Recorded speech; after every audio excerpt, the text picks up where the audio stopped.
Le programme Entre Femmes vient pour vous donner la bonne direction pour votre cocon familial, votre travail, vos relations, mais principalement pour votre intérieur. Le but du programme Entre Femmes est de vous donner la réponse à votre affliction en vous donnant la bonne direction pour vous donner la vision qui vient d'en haut. On est à l'antenne de Entre Femmes. Chers amis, bienvenue à notre Entre Femmes. Aujourd'hui, spécialement thérapie de l'amour. Nous étions, et d'ailleurs nous avons des invités spéciaux aujourd'hui. Au-delà d'avoir ici Monique, nous n'étions pas la semaine dernière. Non, mais j'étais connectée d'ici. Nous avons aussi en ligne, comme nous n'avons pas pu faire directement de là-bas, le pasteur Carlos et Madame Viviane. Bonjour pasteur. Viviane, bonjour. Bonjour. Madame Elisabeth. Bonjour. Et nous avons aussi une invitée spéciale, c'est Stéphie, c'est bien ça, du centre d'accueil. C'est bien ça, du centre d'accueil de Paris. Et vous êtes fidèle à la thérapie. En tout cas, je vous vois régulièrement à la thérapie de l'amour. Oui, je suis fidèle à la thérapie. Et vous étiez aussi en Terre Sainte. Et vous étiez aussi à Silo. Tout à fait. C'est bien ça. C'est bien ça. Mais on va revenir sur le pasteur et l'épouse. Pasteur et Viviane, nous étions en train de vivre durant 2 semaines à la thérapie de l'amour cette situation que Anne a vécue au cours de sa vie par rapport à sa situation sentimentale et aussi ce désir qu'elle avait de pouvoir avoir un enfant, mais lorsqu'elle a compris qu'elle devait avant tout réaliser la volonté de Dieu et que le projet était bien plus grand. Dieu a fait des choses extraordinaires. Mais ce qu'on voit dans le caractère, et parfois on voit des gens à la thérapie qui voient le temps passer, qui se lamentent, qui jettent la faute sur le mari, jettent la faute sur une autre personne, sur la famille, toujours en train de se victimiser. Ça n'a pas été le cas de Anne. Et quand nous sommes là sur place et nous voyons les conditions dans lesquelles les gens vivaient, et comme aujourd'hui, les gens ont tellement de facilité pour pouvoir venir à la thérapie, avec tous les transports, toutes les commodités, toutes les choses, et même ainsi parfois restent absentes, on voit qu'il y a un grand décalage déjà dans le comportement et dans la personnalité de Anne, et également dans les conditions, bien que pendant longtemps, elle restait accommodée et dans une certaine religiosité, jusqu'à ce qu'elle ait réellement compris le projet et la volonté de Dieu. Et il est vrai que tant que la personne, elle vient seulement à la thérapie pour être bénie, pour faire sa volonté, avoir ses désirs, pour faire plaisir à la famille, etc., et ne comprend pas le projet que Dieu a pour elle, qui est pour bénir et étendre son nom à d'autres personnes, il est difficile d'avoir une réponse de Dieu. Oui, on peut voir, madame, que beaucoup de personnes aussi finissent pour se servir de la vie sentimentale ou d'une relation sentimentale comme un outil pour réaliser plusieurs rêves de leur vie. Comme était le cas d'Anne. Sa religiosité l'amena à peine à utiliser son mariage, son couple, dans le but d'avoir un enfant. Elle voulait cela, elle voulait avoir un enfant. Cela a passé des années dans cet objectif, jusqu'à ce qu'elle comprenne qu'en réalité, cet enfant, ce n'était pas simplement pour elle, mais oui, un plan de Dieu pour sa vie. Et aujourd'hui, nous pouvons comprendre qu'il y a des personnes qui, dans la vie sentimentale, elles ont encore du mal à voir de manière claire ce que Dieu réserve, ce que Dieu prépare pour leur vie sentimentale. On pourrait même comparer la vie sentimentale, la bénédiction, le mariage épanoui, le mariage qui fonctionne, comme le royaume des cieux, parce que on vit sur terre et le monde a tant de propositions pour nous. Mais on vit projetant le royaume des cieux. On vit dans cette terre en se préparant pour la vie éternelle. Donc on sait que ce que Dieu nous réserve est plus grand de tout ce que nos yeux peuvent voir ici, dans ce monde. En quelque sorte, aussi cette dame, cette jeune dame qui veut être heureuse sentimentalement, quand elle comprend que ce que Dieu leur réserve pour la vie sentimentale est grand, est extraordinaire, est magnifique. Donc elle va refuser les miettes que le monde lui offre, elle va refuser les propositions qui viennent du monde, elle va refuser les émotions du cœur, parce que sinon elle finira por tomber dans ce piège d'utiliser la vie sentimentale juste pour réaliser un rêve, par exemple, d'être maman. Eu sei qu'il y a des mariages qui, au bout d'un moment, l'enfant est venu, mais le mariage a commencé à déséquilibrer. Parce que c'était juste un rêve réalisé d'une femme qui voulait être mère. Et non d'une épouse qui a le bonheur d'un mariage où l'enfant vient pour compléter cette relation, pour apporter cette décoration, on va dire, dans la relation. Donc, la vie sentimentale, elle est comme ça. Et Anne, elle a compris au moment donné, dans son mariage, même que, apparemment, tout allait bien, mais qu'elle gérait sa vie sentimentale de façon religieuse. Et seulement Dieu peut donner cette révélation-là, parce qu'elle a été allée directement au temple, elle a parlé avec Dieu, elle a montré qu'elle voulait changer, et là, Dieu l'a honorée. Et aujourd'hui, certainement qu'il veut honorer aussi Viviane, beaucoup d'autres femmes également. Oui, c'est vrai qu'il y a beaucoup de personnes qui souffrent en ce moment dans la vie sentimentale parce qu'elles désirent réaliser son rêve à elles. Et c'est seulement en étant proches de Dieu, bien accrochés à Dieu, que nous pouvons comprendre quel est le plan de Dieu pour notre vie. Si nous ne sommes pas proches de Dieu, nous allons toujours nous baser dans nos rêves. Mais si nous sommes proches, Dieu va toujours nous montrer qu'est-ce qu'il veut réaliser. De là vient la décision. Lorsque je vois qu'est-ce que Dieu, je comprends, qu'est-ce que Dieu il veut faire dans ma vie sentimentale, alors je lâche prise, je n'ai plus peur. Donc je prends une décision, que c'était le cas de Anne. Elle a décidé de sortir de cette situation qu'elle vivait pour accomplir le désir de Dieu. Et plus vite la personne, elle se donne entièrement à Dieu, elle comprend c'est ce que Dieu veut, elle se remet complètement, plus vite elle sort de cette situation de tristesse, d'angoisse, cette situation de carence qui en va le plus en ce moment. Donc, plus tôt elle donne oreille à ce que Dieu montre, plus tôt elle va sortir de cette situation et elle va glorifier le nom de Jésus. C'est ce qui est arrivé après que Dieu l'a conçu avoir un enfant. Elle a remis à Dieu et le plan de Dieu s'est réalisé. Et Dieu voit les pasteurs et Viviane, les objectifs, les inclinaisons, les raisons pour lesquelles la personne souhaite quelque chose dans sa vie.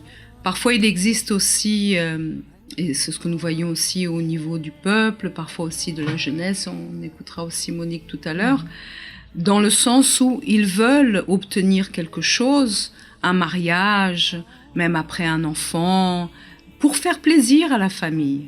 Parce qu'ils écoutent dire « Ah mais quand est-ce que tu vas te marier ? Quand est-ce que les choses vont arriver ? Le temps est en train de passer, il faut que tu nous donnes un enfant, un petit-fils, une petite fille, etc. » Mais l'objectif n'est pas de faire la volonté de Dieu, ou parce qu'il y a une anxiété ou une comparaison par rapport aux autres, et la personne, elle voit le temps passer comme si c'était quelque chose de... Comment dit-on ? Comme si c'était une maladie ou une peste ou je ne sais quoi, d'être célibataire. Alors qu'en réalité, la personne perd du temps et parfois même perd des opportunités lorsqu'elle se laisse contaminer par ces autres voies, au lieu de pouvoir chercher à plaire à Dieu. Et ce qui est intéressant, donc déjà ça c'est un point, c'est en Anne, c'est que au fond Dieu l'a choisie aussi, même si elle avait encore ses caractéristiques, comme il avait choisi Abraham, qui était aussi religieux, parce qu'il a vu un caractère aussi en elle. Mais la personne, elle peut avoir un caractère qui plaît Dieu, mais si elle écoute d'autres voix, comme Abraham d'ailleurs a écouté sa propre épouse, et durant 13 ans il est resté dans le silence. On peut avoir un bon caractère, être une bonne personne, et la personne dit mais pourquoi les choses ne changent pas, pourquoi? Il faut trouver quelles sont les inclinaisons et les véritables intentions que Dieu voit. Et Et la vie de la personne va témoigner qu'il existe des objectifs et des inclinaisons qui ne sont pas en train de lui plaire et qui ne sont pas exactement de sa volonté. Et bien des fois c'est ça, c'est plaire à la famille, plaire aux autres, se comparer à la voisine, se comparer à ceci, à cela, écouter les conseils d'amis, écouter plus la voix des autres que celle de Dieu.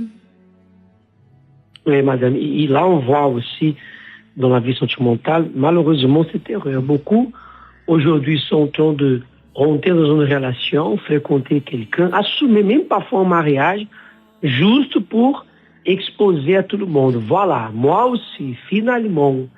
On peut comprendre qu'Anne a commis cette erreur, parce que dit la Bible, tous les ans, elle montait au temple. Elle faisait ainsi chaque année, la même chose.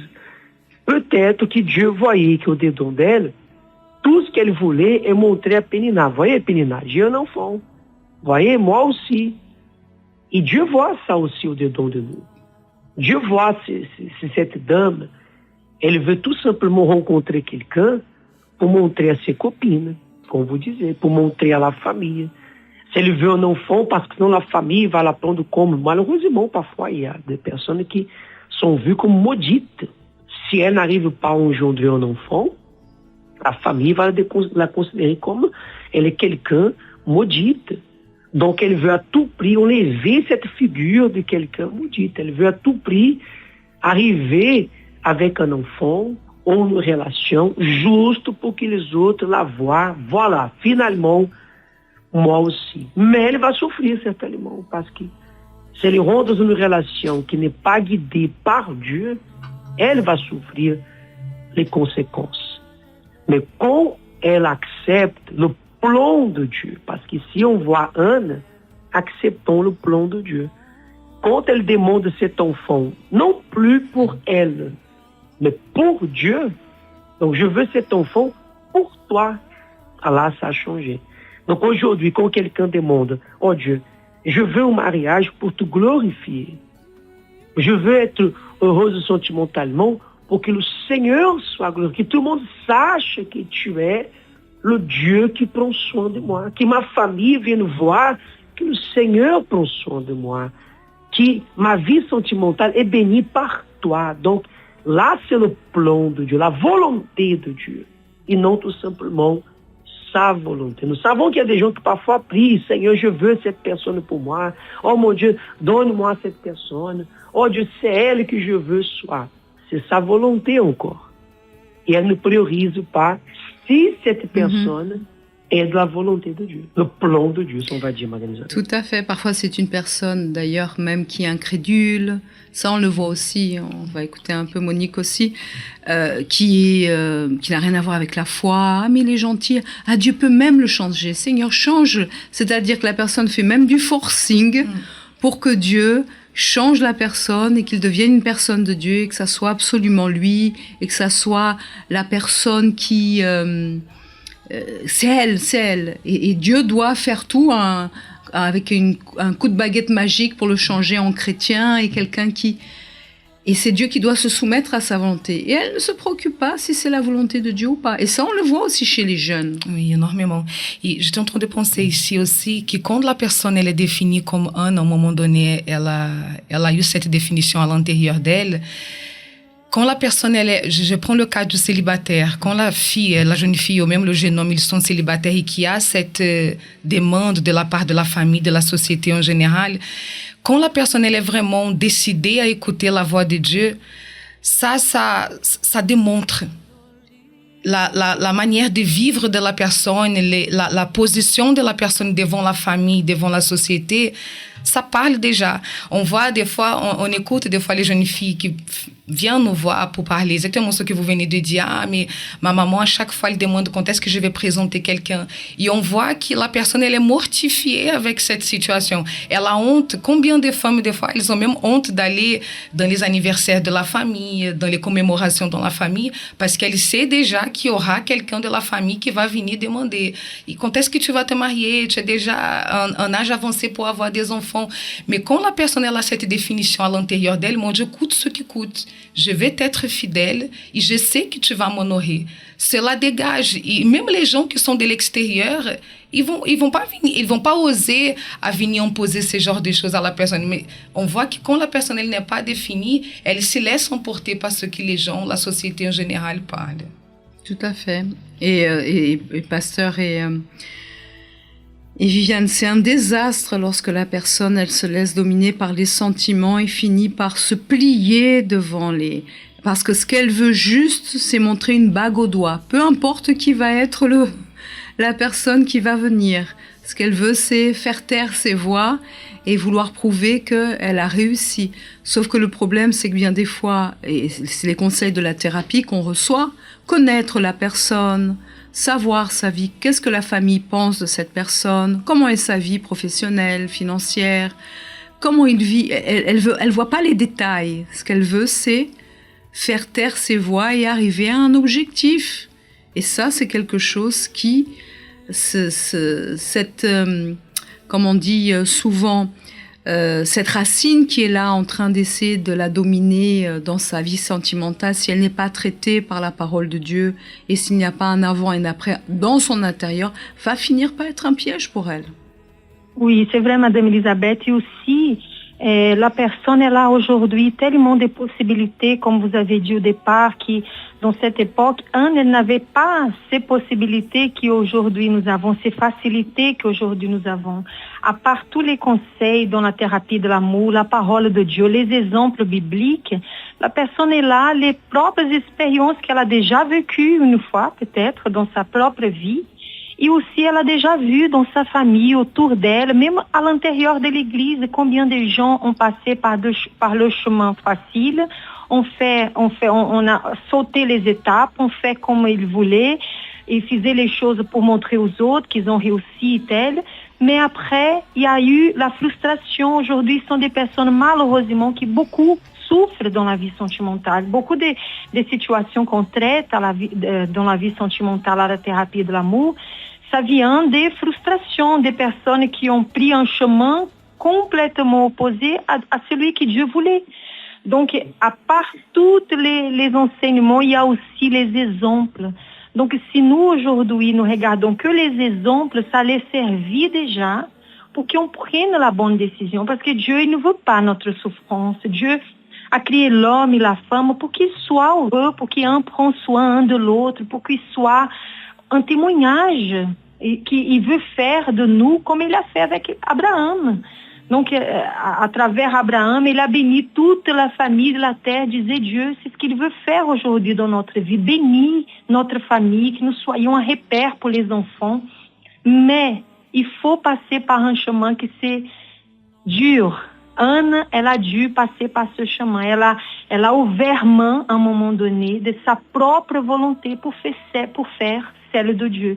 Et après, il y a eu le bonheur, parce qu'après Samuel, elle a eu beaucoup d'autres enfants, parce qu'elle a ouvert main de sa propre volonté. Tout à fait. Et c'est pourquoi nous serons là, donc ce jeudi à 19h30. Il y a toujours l'accueil à 18h. Oui, elle peut arriver toujours plus tôt pour être accueillie. Si elle a des questions, si elle a des doutes, des difficultés pour gérer les émotions du cœur, les décisions à prendre, le mariage. Surtout, on veut aider les couples qui ont des difficultés. Anne et Elcana, apparemment, ils avaient un mariage béni, superficiellement. Mais Anne n'était pas bien dedans d'elle. Donc, un mariage, il est complet, il est heureux, il est épanoui, quand tous les deux sont bien dans leur foi, dans la communion avec Dieu. Donc, nous sommes là pour orienter ce couple, le mari, l'épouse, également le célibataire, pour qu'il ne vienne pas à faire le mauvais choix de laisser le cœur guider, ou la pression, comme Pénina faisait cette pression. Pénina mortifie. Donc, aujourd'hui, les réseaux sociaux sont une sorte de Pénina, parce qu'ils montrent les amis, les collègues de travail, les personnes du monde entier exposant quelqu'un. Voilà, je fréquente quelqu'un, je suis amoureux de quelqu'un, voilà, je suis marié. Donc, é uma sorte de peninar aussi pour le célibataire. Chaque fois qu'il défile l'écran, le doigt sur son écran, il voit la photo d'un couple. C'est une sorte de peninar qui dit, voyez, elle aussi, elle a trouvé quelqu'un. Voyez ta cousine, voyez ta sœur, voyez ta copine. Voilà, elle est mariée. Voilà, elle voyage. Voilà, elle est en vacances. Et toi, tu es là toute seule. Donc, attention les célibataires avec les péninats des réseaux sociaux, si on peut dire ça. Tout à fait. Et c'est pourquoi venir à la thérapie de l'amour, c'est venir chercher la volonté de Dieu pour la vie de cette personne, avant toute chose. Et quelle a été votre expérience? On va parler de votre expérience et après on va prendre ici en direct Stéphie, là-bas à Silo. Moi, personnellement? Oui, et Viviane, et comme ça, on va pouvoir terminer ici avec... Bien sûr. É un endroit qui montre vraiment que deux choses. Les gens étaient conscients qu'il fallait affronter la distance pour arriver jusqu'à Silo, comme nous l'avons dit tout à l'heure. Parfois, il fallait 2 mois pour arriver là-bas au temple.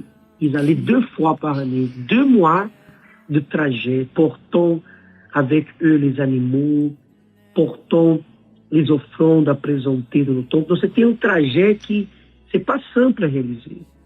Donc, aujourd'hui, on ne peut jamais laisser la facilité dominer notre vie spirituelle. La vie spirituelle est une vie toujours où nous devons faire des efforts, des sacrifices, toujours pour plaire à Dieu. Mais en même temps aussi, Silo représente une ville qui, aujourd'hui, il n'y a que des ruines. Parce qu'aussi, les personnes se sont éloignées de Dieu. Donc, c'est un endroit qui montre quand nous sommes avec Dieu et qu'est-ce qui peut être notre vie si nous abandonnons Dieu. Nous devions que ruine. Silo, malheureusement, est devenue une ville de ruines parce que le peuple avait abandonné le tabernacle de Dieu. Ça, c'est une expérience qui marque aussi beaucoup cette région aride, désertique, et qu'il n'y a que des ruines, d'un endroit qui un jour, on invoquait Dieu.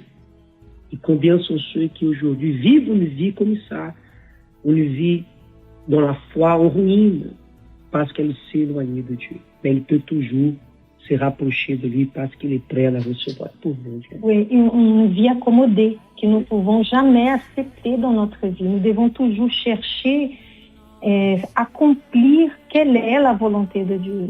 Si nous restons dans nos propres rêves, dans nos propres pensées, nous allons jamais accomplir la volonté de Dieu. Mais son ouvrement, ça représente ça, Seigneur. Son ouvrement de notre volonté, Dieu va pouvoir réaliser sa volonté et de là va venir d'autres choses, né, de grandes choses. La chose est devenue en ruine, mais après ils ont reconstruit dans d'autres endroits parce qu'ils ont ouvert main de leur propre volonté. Principalement, comme on parle de Anne dans cet endroit. Donc c'est le chemin que tout le monde doit passer. Ce chemin difficile, c'est le chemin de sacrifice que tout le monde doit passer aujourd'hui. Nous ne pouvons pas aujourd'hui traiter les choses de Dieu avec c'est facile, je viens pas aujourd'hui, je vais pas venir aujourd'hui, demain il y a aussi le culte, je viendrai demain, je viens pas à la thérapie aujourd'hui, le jeudi prochain je viens. Donc je refuse de faire la volonté de Dieu, je laisse la facilité, l'option de la semaine prochaine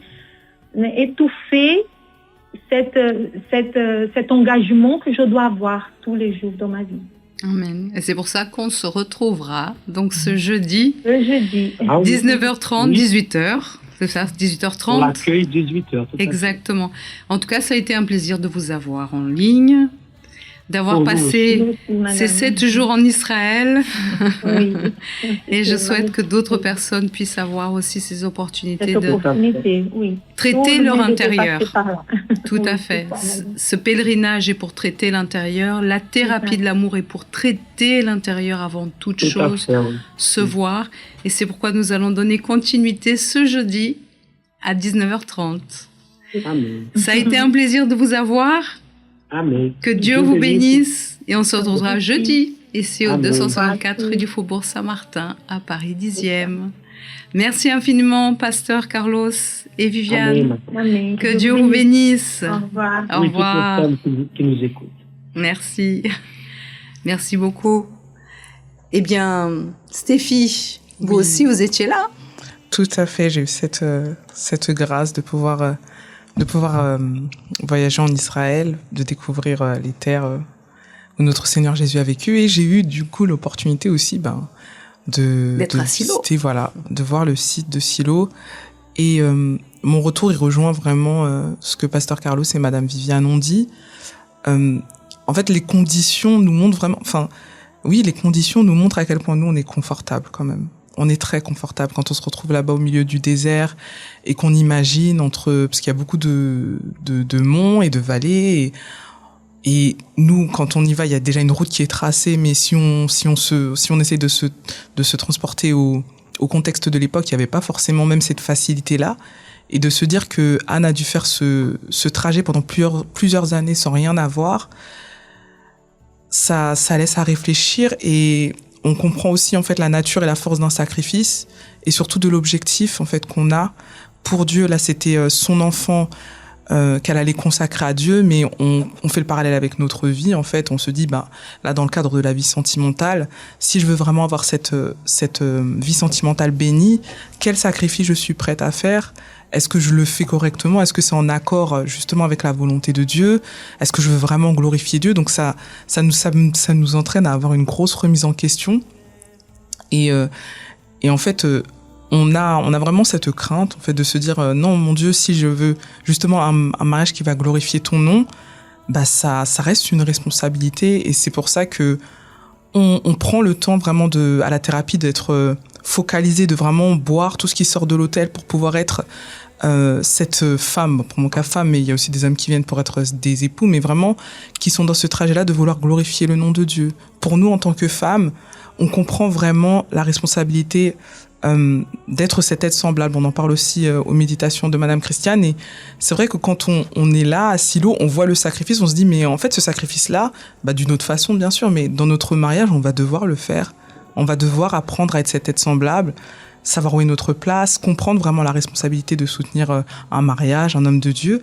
Et donc on est dans vraiment dans cette crainte et dans ce désir d'apprendre. Mm-hmm. On n'est plus forcément pressé ou angoissé ou autre. C'est que chaque moment que Dieu nous donne, c'est un moment d'investissement et on peut s'en servir. On n'a pas besoin d'être marié pour commencer à s'en servir, à pratiquer ce qu'on apprend. On a la famille, on a les proches, on a les amis. Et de là, déjà, on peut voir que certaines choses, Seigneur, oui, finalement, grâce à Dieu, je suis pas encore mariée parce que je sais que là, ça pourrait être une faute ou quelque chose qui pourrait causer des problèmes plus tard. Et tu me donnes cette opportunité de le corriger là, maintenant, seul, pour que ta gloire, elle soit vue le jour où tu vas me bénir, en fait. Donc, c'est vraiment le pèlerinage dans tous les points, là c'est Silo, mais vraiment dans tous les sites qu'on a vus, il a vraiment permis cette remise en question. Et c'est là où on a vu la cure de l'âme, où Dieu prend vraiment soin de nous, au-delà de, oui, on est dans la foi, Dieu va nous bénir si on prend les bonnes attitudes, mais le soin que Dieu nous donne, il est vraiment, indescriptible, mais vraiment. Et pour revenir juste à ce que disait le pasteur à propos du fait que Silo soit aujourd'hui une ville un peu en ruine avec juste le site touristique. Moi, en fait, ça m'a fait penser à une parole que je saurais même plus quel pasteur l'a dit au cours du pèlerinage, mais c'est une parole, en fait, il a dit « La bénédiction est une mise à l'épreuve ». Et en fait, c'est vraiment ça. Dieu va nous bénir. On a cette foi, moi je suis vraiment dans cette foi que Dieu va me bénir, mais qu'est-ce que je vais en faire ? Comment je vais glorifier le nom de Dieu tout au long de mes années de mariage où Dieu va me bénir ? Et je l'ai vraiment pris à cœur. Et je pense que déjà, si on est vraiment dans cette pensée-là, que en fait Dieu va nous bénir, il aura les yeux sur nous, ça va être à nous en fait de veiller et on aura ce besoin de rester toujours proche de Dieu, rester à son écoute pour savoir comment se débrouiller, comment agir, comment être un bon soutien, comment être cette aide. Et là, vraiment, cette épreuve, elle sera, entre guillemets, réussie. Après, bien sûr, en parallèle avec notre vie spirituelle, le soin qu'on aura. Mais la bénédiction sentimentale est une bénédiction, mais c'est aussi une mise à l'épreuve de Dieu. Est-ce que tu sauras prendre soin de l'âme que je vais confier entre tes mains ? Et comme on voyait à l'époque, ils allaient tous les ans sacrifier une fois par an et remettaient leur offrande au sacrificateur. Aujourd'hui, Monique, le voile a été déchiré, on a un accès direct à Dieu, on a l'église ouverte, en tout cas le centre d'accueil est ouvert du lundi au dimanche, de 5h et quelques ou 6h du matin, ça dépend du jour, puisque le dimanche on a la rencontre aussi à 6h, jusqu'à 22h. Les gens peuvent venir se rassembler, se recueillir. Les gens peuvent venir vers Dieu, peuvent parler directement à Dieu, peuvent offrir à Dieu, peuvent se livrer. Et veulent souvent une béquille. Et ça arrive souvent chez les jeunes. Ils peuvent aller direct à Dieu. Et aujourd'hui, on voit, et même à la thérapie de l'amour, on a même une réunion qui s'est faite que pour traiter de ce sujet de vie sentimentale qui est si important. Et parfois, la personne ne se préoccupe pas de venir chercher la volonté de Dieu pour sa vie. Comment veut-elle une réponse de Dieu toute prête, toute faite, et que les choses tombent du ciel sans avoir ce sacrifice? Et ce site nous montre qu'il y avait de grands sacrifices qui étaient faits par les hommes, par les femmes, des grandes distances à parcourir. Ils venaient, mais Anne a eu sa réponse lorsqu'elle a déchiré son âme devant Dieu et s'est offerte à lui et a offert un sacrifice vivant, sain et agréable, pas quelque chose de routinier. C'est pas pour rien, il y a une des réunions qu'on a entendu qui l'homme de Dieu il disait que les facilités rend les hommes et les femmes faibles. Et c'est vraiment ça, parce que c'est dans les difficultés que les grands hommes et les femmes de Dieu sont formés. Et comme vous avez dit, à l'église, il y a toutes les facilités. Aujourd'hui, si on voit les célibataires, les jeunes qui commettent des erreurs dans leur vie sentimentale, qui décident de faire les choses, de prendre les raccourcis, même en entendant à la thérapie de l'amour, à l'église, les enseignements, et qui même par eux-mêmes, ils décident de faire la chose de manière erronée, c'est parce que la personne, elle veut, parce que tout est à disposition. Dieu, il a vraiment planté, parce que des fois, le jeune, ou même la dame qui vient à l'église avec sa vie sentimentale détruite, elle se dit, mais j'ai jamais eu des parents, j'ai jamais eu des exemples à la maison. Mais on a tout. À l'église, on a tout. On a les exemples déjà des hommes et des femmes de Dieu qui sont là, qui d'ailleurs, à mon époque aussi, quand j'étais célibataire, je regardais.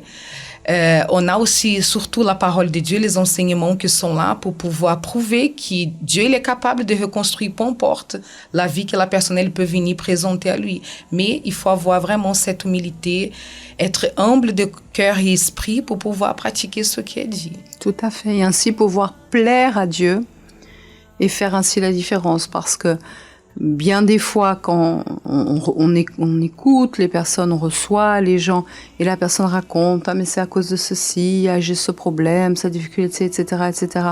Lorsque Anne est venue vers Dieu et a fait ce qu'elle devait faire pour attirer l'attention de Dieu et plaire à Dieu, et a été en accord avec sa volonté, Dieu l'a tout de suite honorée. Quand elle est descendue, son visage n'était plus le même. Est-ce que la Bible a changé? Est-ce que la parole a changé? Donc, il y a un problème. Il y a quelque chose qui est là, que la personne doit livrer, remettre à Dieu avec sincérité. Il y a des inclinaisons, des objectifs qui ne sont pas en train de plaire à Dieu. Donc, Dieu reste bloqué de pouvoir. Et malgré la religiosité, parce que beaucoup disent « mais je fais tout. Je fais tout. » Mais si je fais tout, pourquoi Dieu ne répond pas? Il y a quelque chose qui doit être livré à Dieu. Imaginez si Anne se tournait vers Dieu et disait « mais ça fait tant d'années, je fais tout, je viens, je donne des sacrifices encore plus grands que Pénina, et rien n'arrive, Dieu, mais pourquoi ?» Elle s'est rendue compte, elle est tombée en elle-même, et elle s'est rendue compte qu'elle était en train de vivre dans une accommodation, dans une routine, et que elle n'était pas inconvéniente de répondre à son mari, de confronter Pénina, de confronter le sacrificateur. Mais à un moment donné, elle s'est rendue compte, non, il faut que je fasse et que je renverse les protocoles, que je renverse, parce qu'elle est allée, elle a fait ce que personne n'a fait, et seule. Et Dieu l'a honorée. Donc, je ne peux pas dire que j'ai déjà tout fait. Je dois réellement chercher à vouloir faire la volonté de Dieu. Et là, Dieu va avoir son regard porté. Et là, il y aura la bénédiction qui va arriver. Et c'est pourquoi on vous invite, dans ce sens, à participer aussi à la thérapie de l'amour ce jeudi. D'ailleurs, mercredi, nous aurons déjà la Sainte Seine dans chaque centre d'accueil pour vous préparer. S'il y a des situations, des choses que vous avez en vous, que vous voyez, qui doivent être livrées à Dieu. Et ne faites pas la sourde oreille, ne faites pas la politique de l'autruche, ne jetez pas l'éponge pour désister ou ne jetez pas la faute sur A, B, C ou D. Cherchez à être au centre de la volonté de Dieu sans regarder à rien ni personne. C'est ce qu'elle a fait. Et elle a été honorée.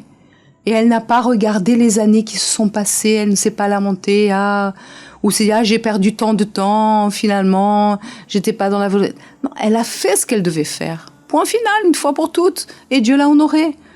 Donc, et elle a été bien plus heureuse puisque Dieu l'a surprise aussi lorsqu'elle a donné son fils. Son mari n'a pas rechigné quand il a dit non, tu ne veux pas monter cette année, d'accord.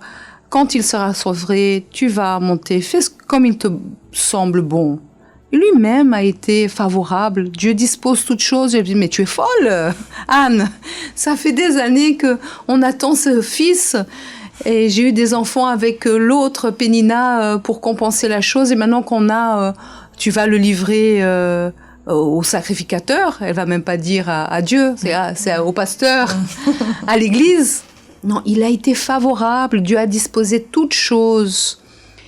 Et tout pour que la volonté de Dieu se fasse. Et tant et si bien que j'imagine qu'il a même été étonné parce qu'après, au-delà d'avoir Samuel, elle a eu encore 5 autres enfants.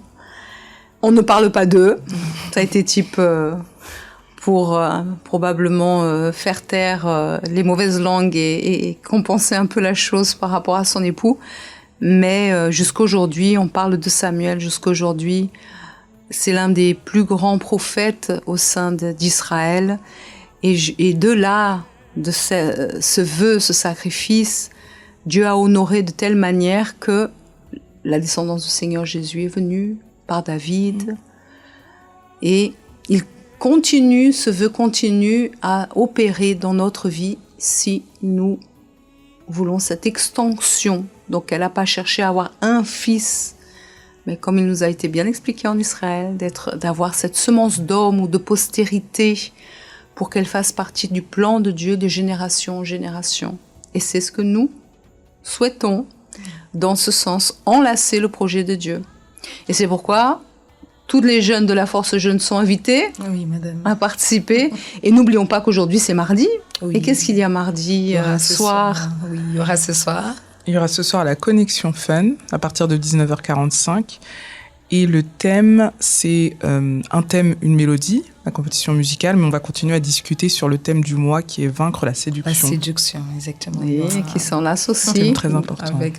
Avec l'émission. Ça a été un plaisir de vous avoir, Stéphie. Plaisir partagé, madame.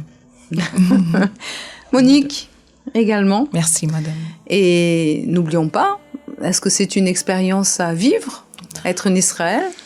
Sans aucun doute. Pour les jeunes, les femmes qui nous écoutent. Pour tous, c'est vraiment une expérience inoubliable à faire et à refaire, parce que pour le coup, c'était la deuxième fois pour moi.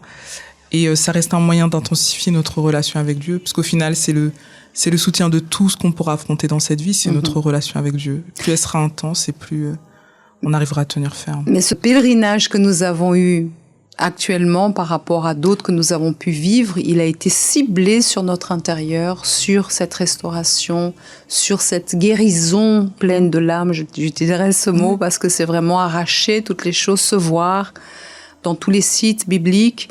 Donc, c'est des expériences extraordinaires à avoir. Et d'ailleurs, nous aurons au mois de mars... Oui, la Force Jeune sera là présente. Dans un parcours spécial, extraordinaire. Et au nom du Seigneur Jésus, on reste en prière pour Israël. Oui, tout à fait. Que Dieu garde la paix en Israël. Et lorsque nous prions pour Israël, nous sommes bénis également. Toujours. Merci Monique. Merci à vous, madame. Pour avoir participé. Et nous nous retrouverons très bientôt, mardi prochain, sur les antennes de la radio positive Entre Femmes. Que Dieu bénisse à toutes. Et si vous avez pris l'émission en cours, 23h, la rediffusion. Que Dieu vous bénisse. Dieu vous Merci. bénisse. Merci.